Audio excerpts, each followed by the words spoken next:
Bueno, en esta tarde vamos a hablar por algunos minutos sobre la unidad del matrimonio, ya llegando a la conclusión de la exposición del apóstol Pablo sobre los deberes de hombres y mujeres dentro del matrimonio. Estamos, dentro del contexto general, hablando y considerando los efectos permanentes de la obra del Espíritu Santo en el creyente. Eso lo encontramos en el capítulo 5, versículo 18, cuando el apóstol Pablo dice que no debemos embriagarnos con vino, en lo cual hay disolución, antes bien debemos ser llenos del Espíritu Santo.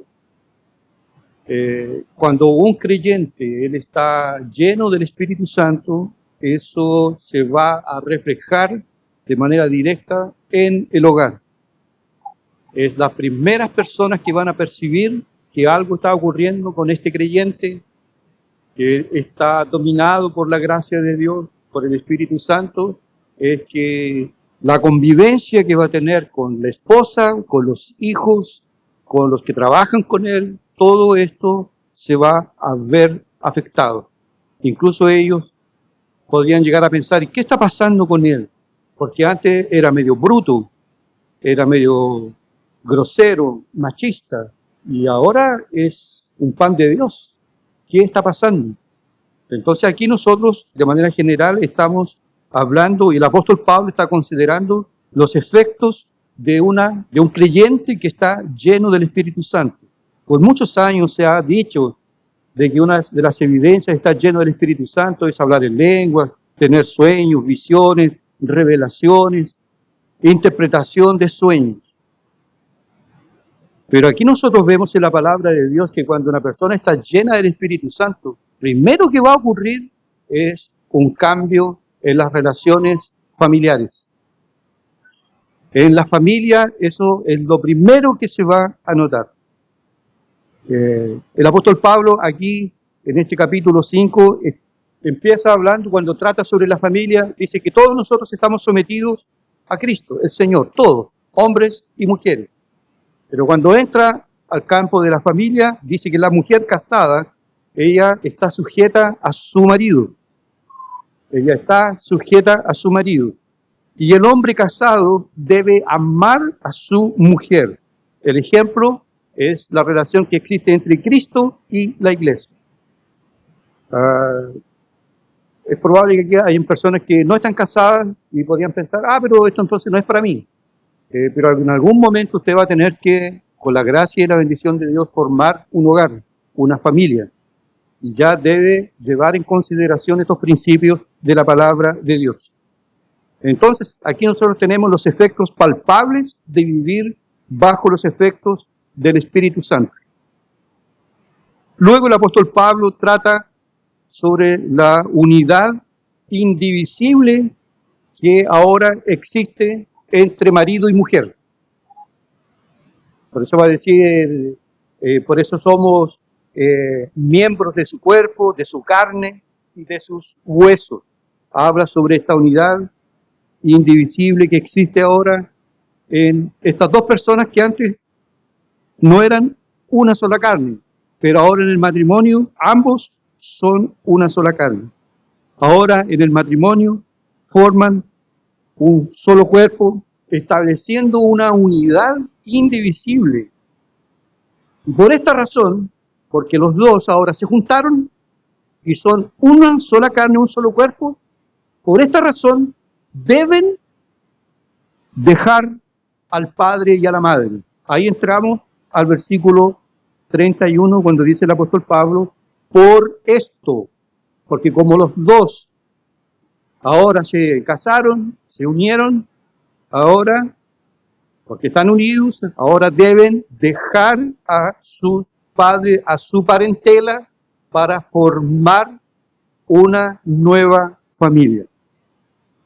Este es el primer punto entonces que vamos a considerar en esta tarde. La expresión esta, dejará a su padre y a su madre.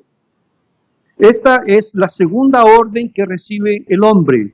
Si usted se da cuenta ahí, el texto dice así, por esto dejará. ¿Cuál de los dos?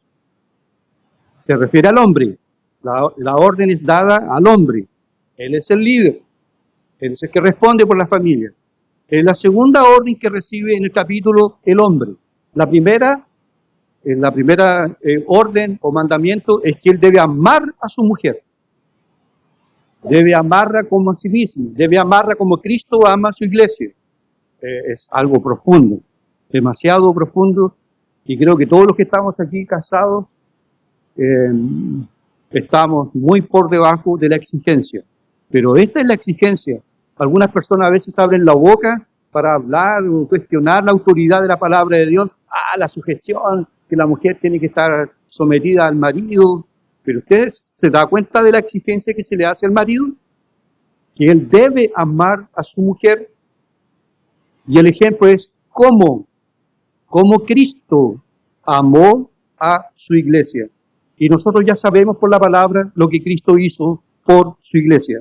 Dio su sangre por ella, para limpiarla, lavarla, purificarla, mantenerla pura, limpia, santa, sin mancha ni arruga, como lo dice el propio apóstol en los versículos anteriores.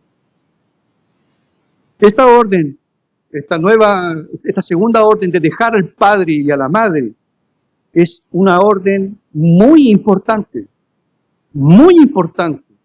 y no puede ser ignorada. Esta orden es tan importante que fue dada, porque esta es una repetición de lo que ya la Biblia había revelado anteriormente. En el jardín del Edén, cuando Dios creó al hombre y a la mujer, Dios dio esta orden.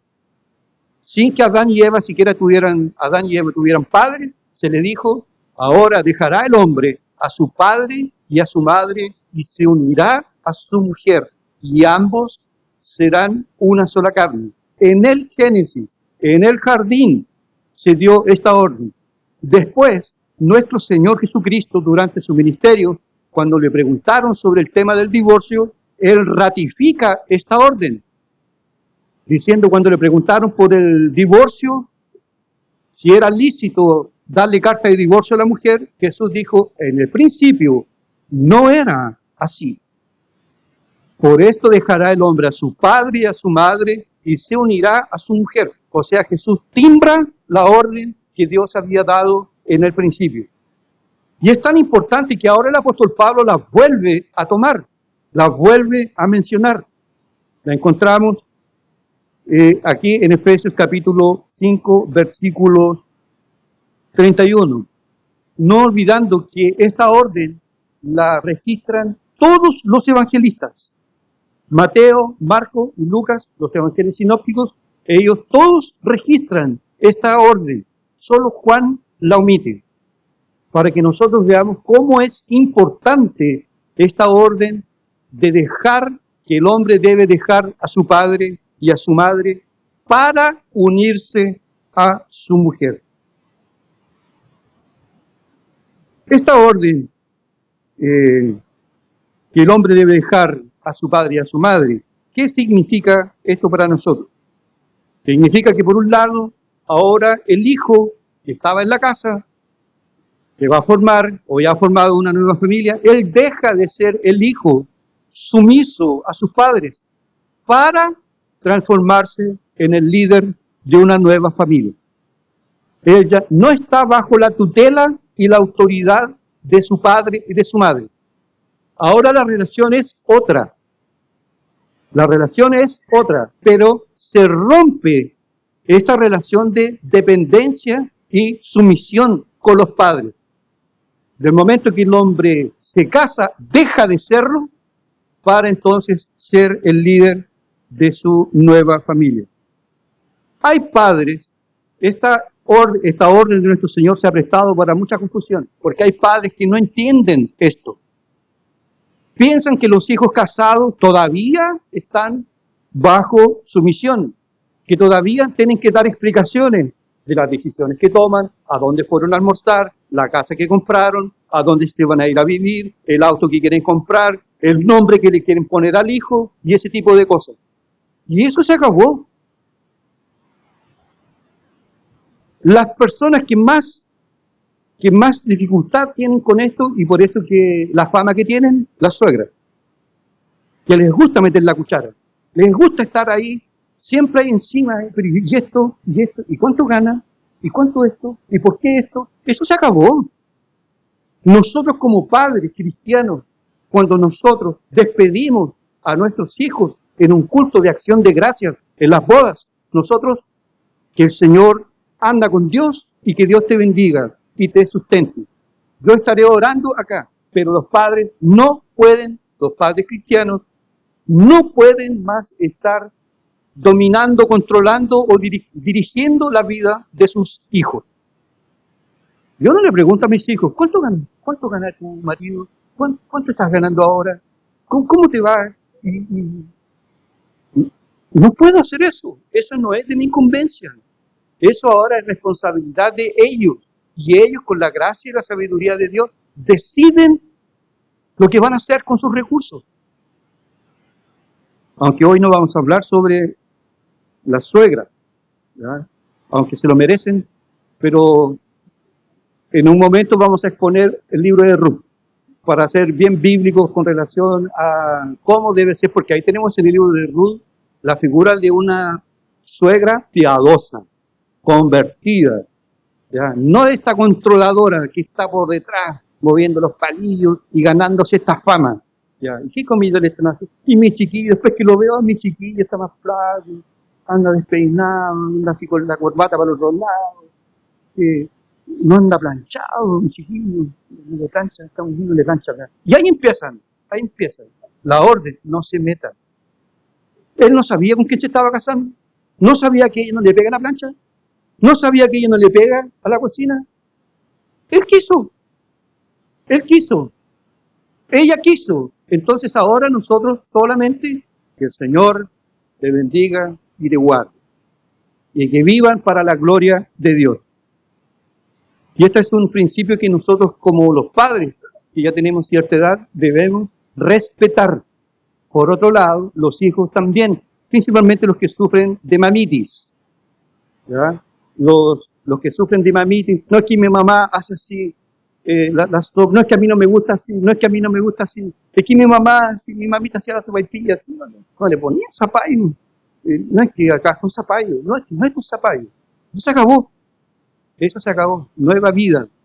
Y uno visita el hogar de nuestros padres, los visita, y tenemos comunión y todo eso, pero una dependencia emocional o financiera no es lo que la palabra de Dios nos enseña.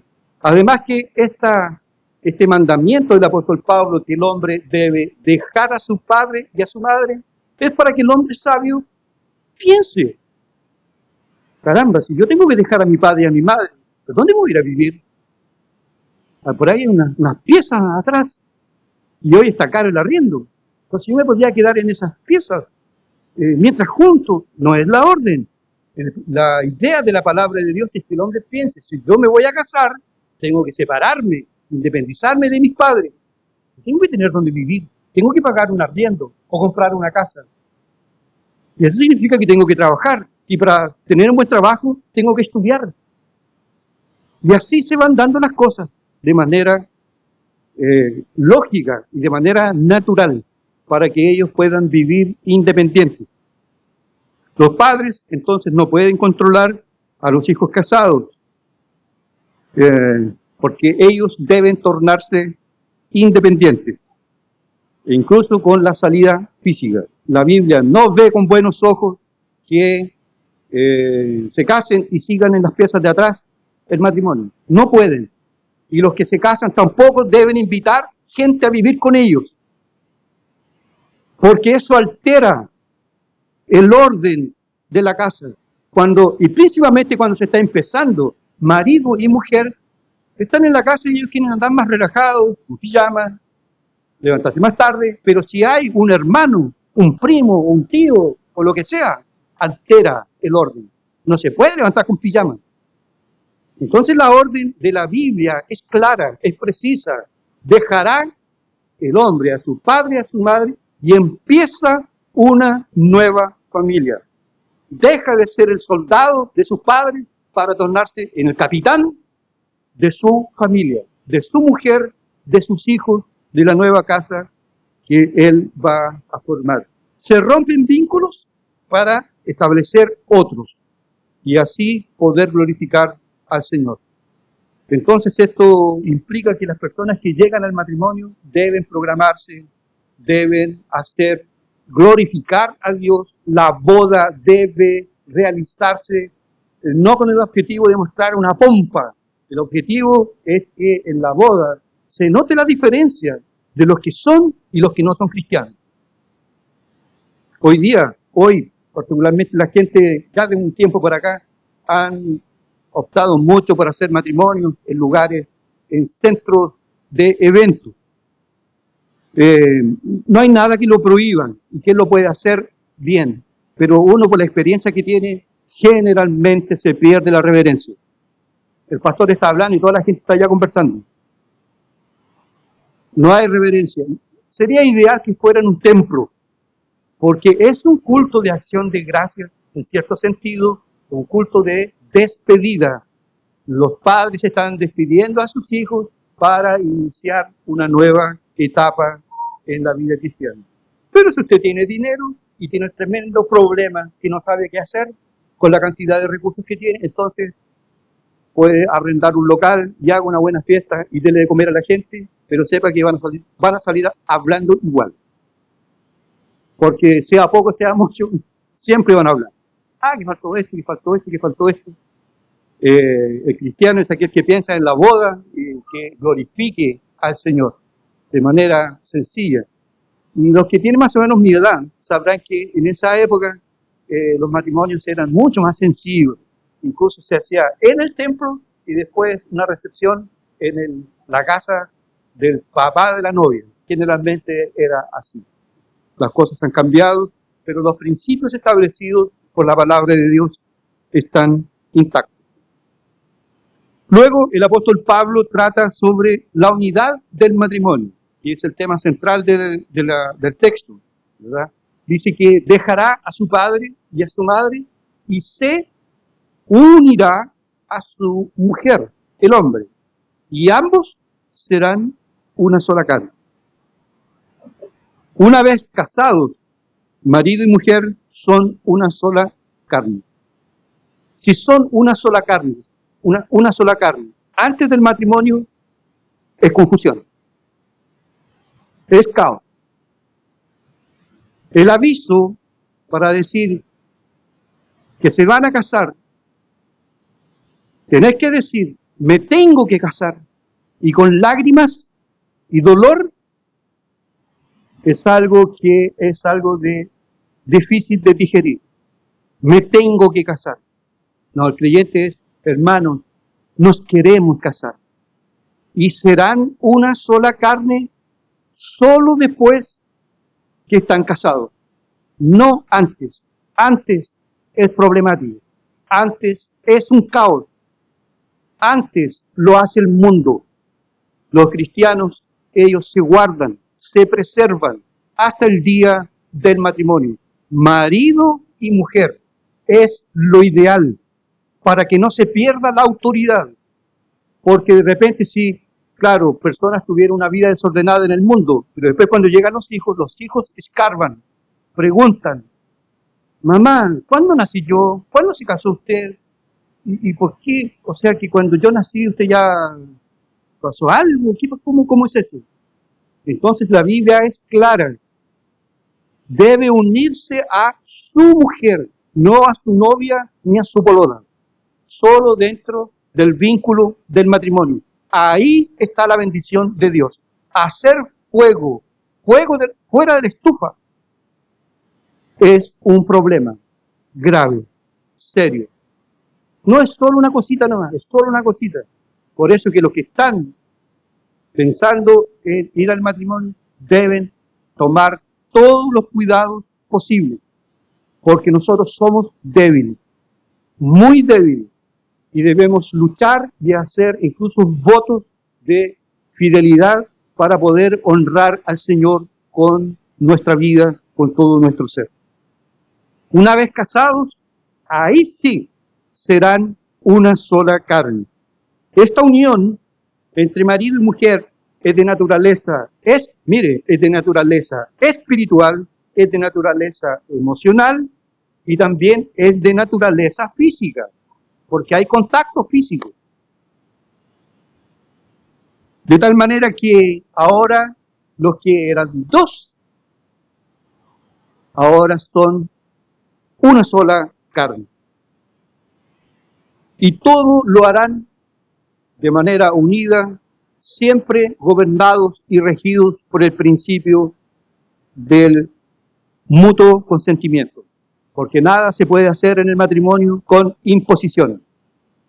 No se puede hacer, se viola el principio de la libertad. Y la mujer no es un objeto, el hombre tampoco. Todo se hace bajo mutuo acuerdo, es lo que dice el apóstol Pablo en su carta a los Corintios. Esta unidad, por el hecho de dejar al padre y a la madre y ahora unirse a su mujer, el hombre, se forma esta unidad que debería ser indisoluble.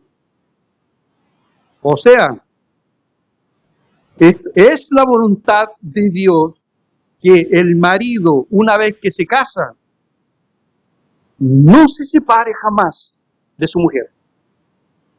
Por eso que esta es la unidad del matrimonio. Una vez y para siempre. Hasta que la muerte los separe. Y Jesús agregó esto. Dijo, ¿no habéis leído en el principio que no era así? Por lo mismo, dejará el hombre a su padre y a su madre, se unirá a su mujer.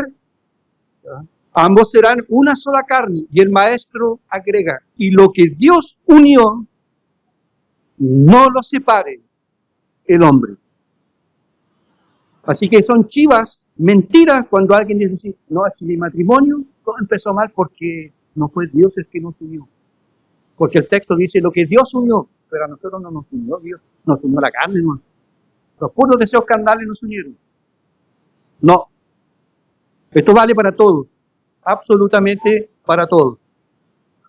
De tal manera que, como se produce en esta unión, una unión intrínseca, indivisible, es la voluntad de Dios que esta unión permanezca para siempre, mientras estén aquí en esta vida, para siempre. Sin embargo, el fin del casamiento puede llegar a su fin por tres causas tristes. No dejan de ser tristes. El casamiento, que es indisoluble esta unión, puede llegar a su fin por la muerte natural, no forzada, no provocada, ni programada. Hay mujeres que matan a sus maridos y los hacen cazuela.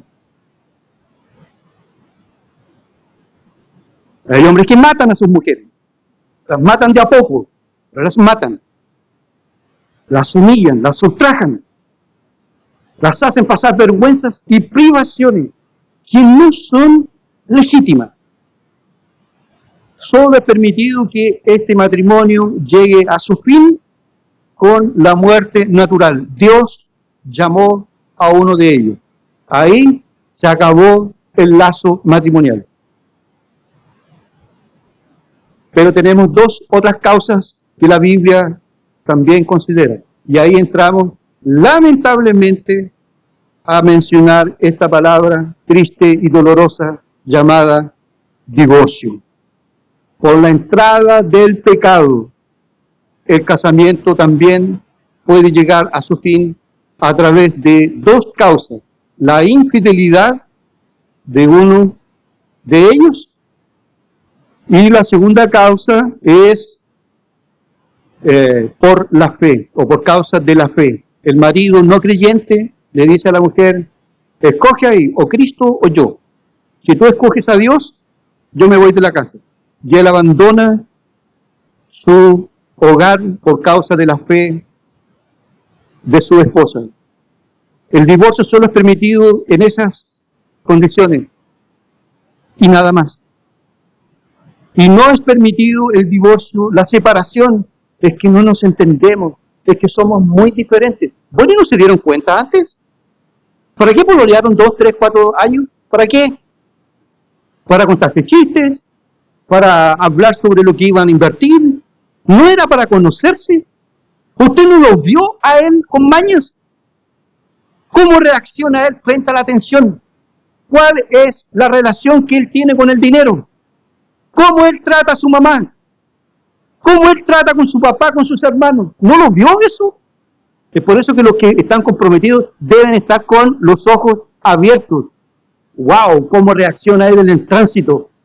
El hombre se transforma. O está viendo un partido de fútbol y es otro. Hay otras personas que se visten con ropas de jugadores, entran a la cancha y el hombre tímido y con dificultades para comunicarse es un león dentro de una cancha de fútbol. ¿Y eso usted no lo sabía?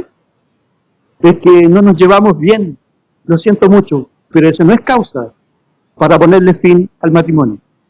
Es por eso que el matrimonio es algo serio, muy serio. Es que no soporto el carácter de mi marido. ¿No se dio cuenta antes? ¿Se casó con una pistola en el pecho? ¿Bajo presión? El noviazgo es para eso, para darse cuenta. Caramba, es mañoso. Y la tendencia es que con el tiempo mejore, ¿no? Esa es la esperanza del amor. No, si va a cambiar. No, si yo lo voy a hacer cambiar. La tendencia es bajar. Y después cuando llega a los 40, a los 50, peor. Ya no se quiere bañar. Oye, pero cuidado. Ya empezaron. Y el matrimonio no es nada más, nada menos que una simple fachada. Están casados para la gente que está afuera. Pero para los que los conocen, no es un matrimonio que funciona de acuerdo con la palabra de Dios. Estamos hablando de matrimonio cristiano. El apóstol Pablo es claro, muy claro. Aunque el hombre o la mujer tenga a su esposo que no sea cristiano, el apóstol Pablo dice que el hombre no se separe. Y Malaquías dice claramente, porque Dios abomina el divorcio.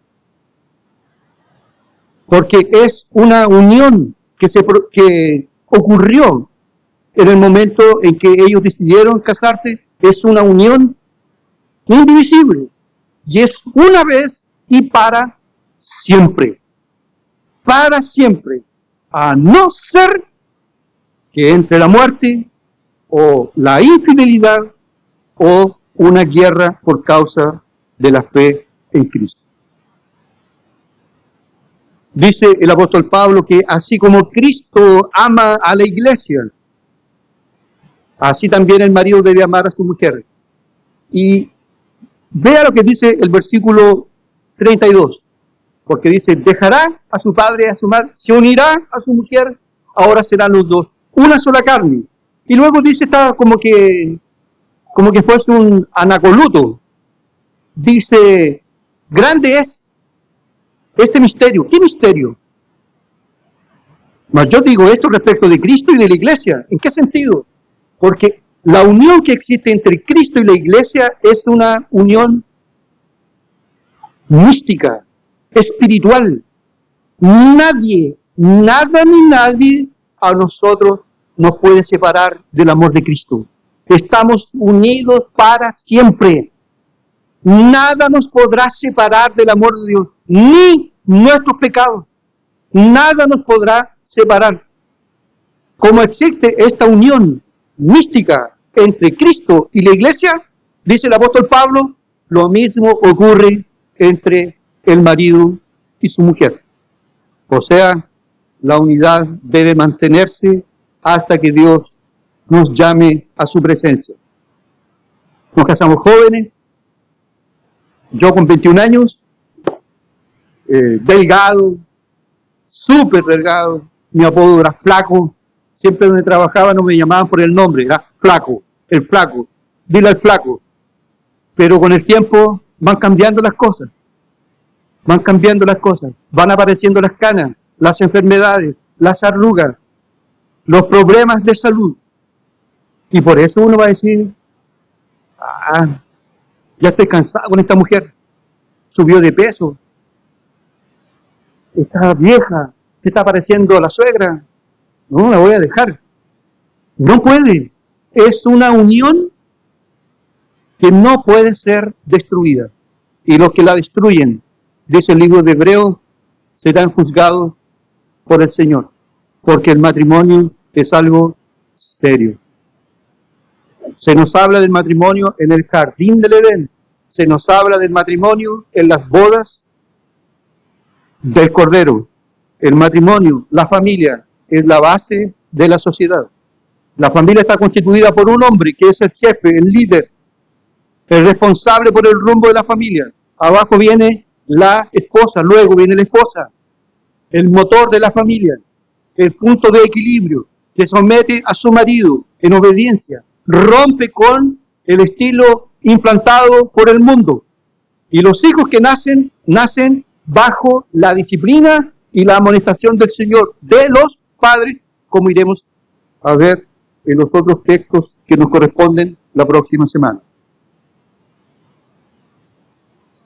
Para terminar, el apóstol Pablo, en el versículo 31, es la conclusión de lo que se dice en el capítulo 5, el versículo 21 en adelante. Ahí es la conclusión. Por eso dice, por lo demás, o para terminar, o en conclusión, un pequeño resumen. Nuevamente se vuelve a tocar la misma tecla. Cada uno de vosotros, hombres, se vuelve a decir lo que ya se había dicho antes, que el hombre ame a su mujer. ¿Cuál es su deber como marido? No, mi deber es cuidar a mis hijos, defenderlos como león, como dientes sin uñas. Obvio que usted tiene que cuidar, pero su prioridad es su mujer. Así que si tocan la puerta, vecino, la vecina, ¿me puede llevar al hospital? Y él salta de la cama y la lleva, pero si es la esposa, ay, amor, me duele la espalda, tengo mucho. ¿Me puedes llevar al hospital? Espérate para mañana. Está todo ocupado, no hay nadie en el hospital. Mañana nos vemos. Y vamos, seguimos durmiendo. ¿Cuál es el deber del hombre? Amar a su mujer. Ese es el desafío. ¿Y qué es amar? Suplir necesidades. Necesidades espirituales, porque usted es el responsable de traer a su familia acá. Si usted se pone las pilas, capaz que usted aparezca en coronel. Porque el domingo es el día del Señor. Vamos. Su mujer no le va a decir, ay, tan fanático que estás poniendo, tan fanático, en la mañana, en la tarde, en la noche. Ellas van, como algunas hermanas aquí lo hacen. Van de mañana, vuelven de tarde. Y si el domingo terminara a las 3 de la mañana, estarían de nuevo también, en una semivigilia. Si el hombre tira la carroza, la mujer lo acompaña. Ese es el deber del hombre. Amar, suplir las necesidades espirituales, emocionales. Pero hay algunos que parece que son mudos, no hablan con la mujer, no tienen tema de conversación, siempre callados, no hay ahora están almorzando los dos. ¿Terminaste? ¿Cómo es posible que se llegue a ese punto? ¿Cómo es posible? Estamos completamente dominados por la cultura de este mundo. El hombre debe suplir las necesidades emocionales de su esposa y debe suplir las necesidades físicas de ella. Vamos a comprar ropa para él, es lindo, siempre lo mejor. Para ella, después veremos. Todas estas necesidades se complementan en esta expresión, amará el hombre a su mujer. Y una mujer que es amada,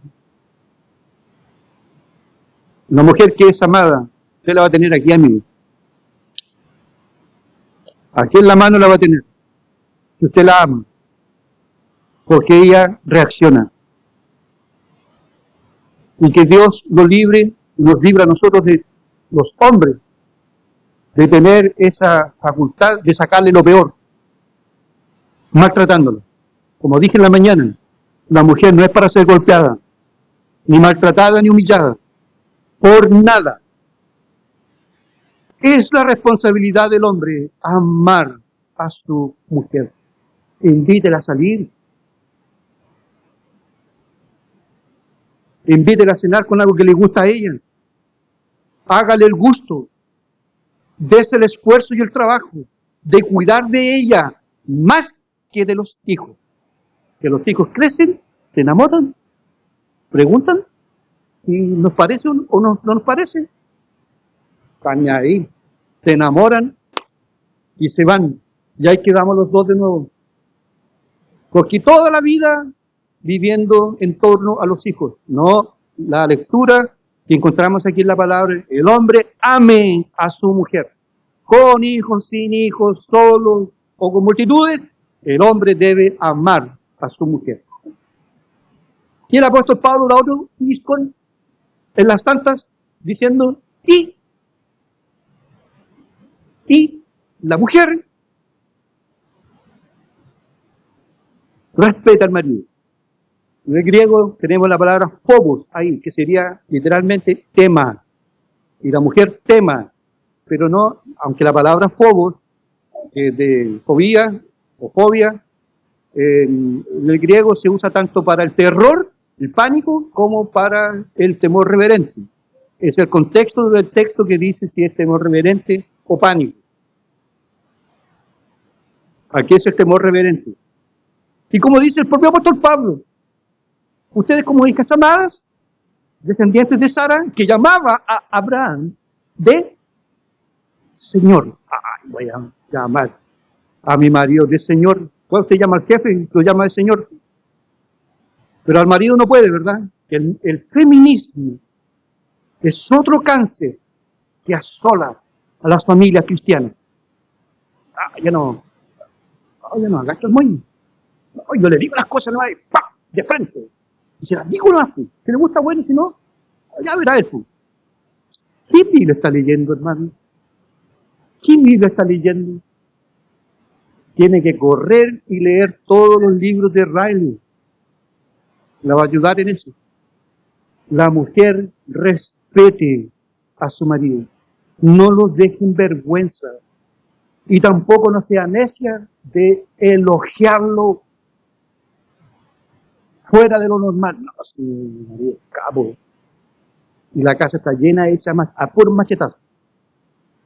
No, así era un maestro, pero tan trabajador que me salió. Que no, es así, no quiere pagar y él hace los trabajos. Los desniveles en la casa. Parece un tobogán el piso. Ay, mi marido es seco. No, mi marido es un buen hombre del Señor. No elogiarlo, pero tampoco humillarlo. No, es que no sabe nada. No, es que nunca va a aprender a manejar. No le da la cabeza. Y más encima el otro día se subió a la vereda, que se choca. Y toda la gente, ja, ja, ja, ja. La mujer colocando en ridículo al marido. La mujer respete a su marido. Por las deficiencias que él tiene, porque las tiene, las tenemos, ella guarda silencio. Y oran por él. Y no lo expone. Ahora, esta orden de amar y de la mujer respetar a su marido, esta fórmula divina fue probada y comprobada en el laboratorio de la cruz, donde Jesús dio su vida por su iglesia. Y donde la iglesia al pie de la cruz reacciona con profundo amor y sumisión a Cristo. La iglesia contempla la cruz de Cristo y se satisface en ella. La iglesia se gloría en el sacrificio de Cristo en la cruz. Y este es el ejemplo que nosotros debemos traer para nuestras familias.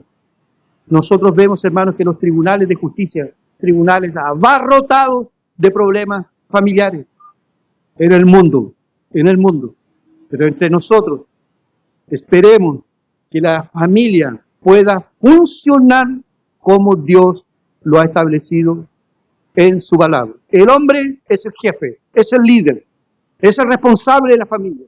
La mujer sujeta a su marido, dándole todo el apoyo, instruyendo a sus hijos en el temor del Señor. Termino, hermanos, con 3 aplicaciones prácticas. Primero, hermana querida, usted ya que tiene sus par de años y otras que están empezando en el matrimonio, ¿a usted le cuesta someterse? ¿Tiene problemas con el principio de la sumisión?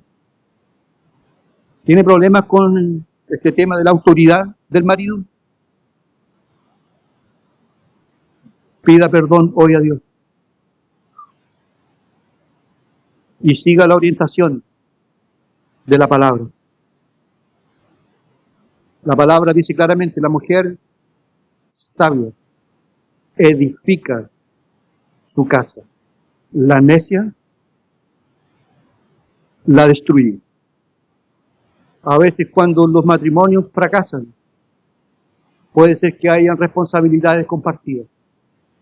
Pero siempre uno tiene más que otro. Si le cuesta someterse, pida perdón a Dios y vuelva a la palabra. Y si usted que está soltera, a usted sí que le gusta la libertad, no le gusta pedir perdón, levantarse a las 3 de la tarde pensando que está a las 8 de la mañana, usted no está preparada para casarse todavía. Tiene que aprender el principio de la sumisión. Pero no voy a alargar en esto porque vienen atrás mis amados pastores que van, hijos, obedeced a vuestros padres, pero no voy a adelantar a él. Segunda aplicación. Amados hermanos, varones, casados, nosotros, ¿usted ha amado a su esposa? ¿Entendió la pregunta? ¿Usted ha amado a su esposa? Responda.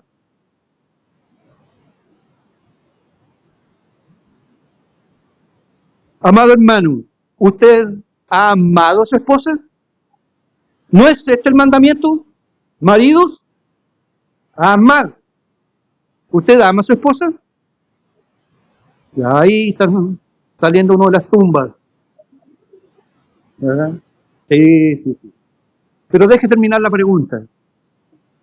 ¿Usted ha amado a su esposa como Cristo ha amado a la iglesia?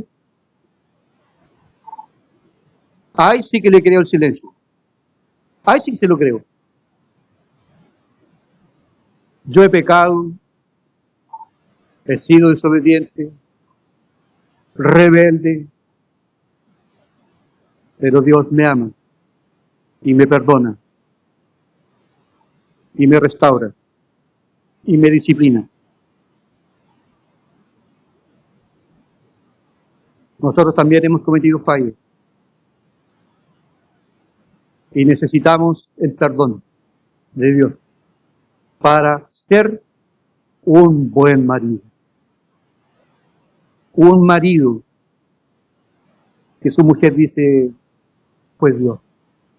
Solo sé que fue Dios que me lo dio. ¿Ha amado usted a su esposa como Cristo amó a la iglesia?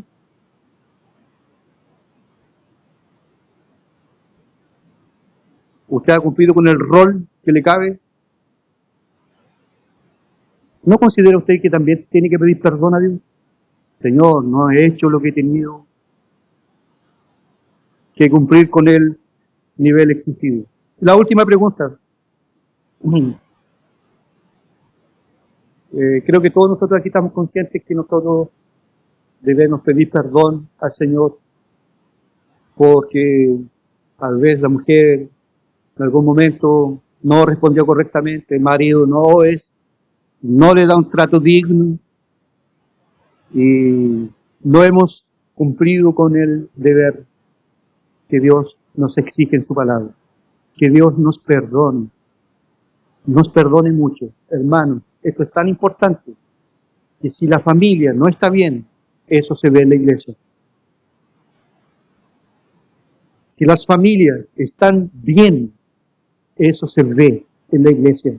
La iglesia lo nota, la iglesia lo percibe.